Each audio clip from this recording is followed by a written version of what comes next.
When Perseus presented Medusa's head to Athena, what happened next defined the myth for centuries. She didn't bury her former priestess with honor. Instead, she mounted the head on her shield, the aegis, a trophy of a so-called victory.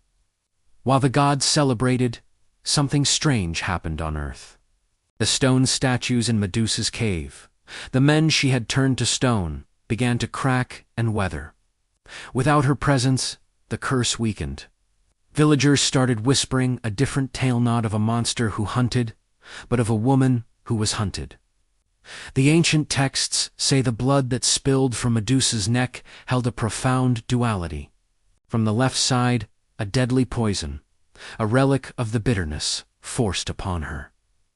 But from the right side, a miraculous power, the ability to bring the dead back to life. Think about that irony.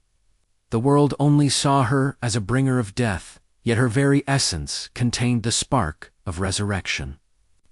In fact, it was this right-side blood that Asclepius, the god of healing, used to save countless lives.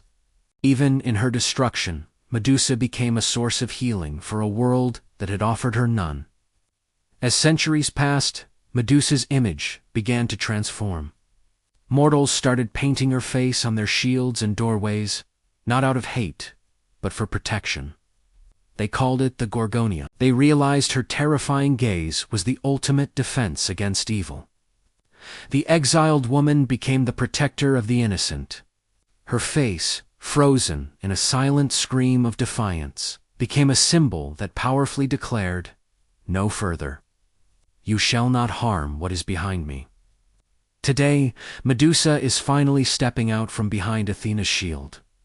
We no longer see the snakes as a punishment, but as a crown of survival. She is the woman who endured a god's greed and a goddess's jealousy. Her supposed monstrosity was simply the armor she needed to survive a world that refused to see her truth.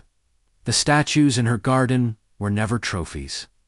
They were the debris of a world that refused to look a victim in the eye. Medusa's story doesn't truly end with a sword, but with a mirror.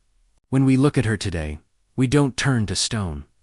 We see our own reflections, our scars, our betrayals, and our strength to turn pain into power.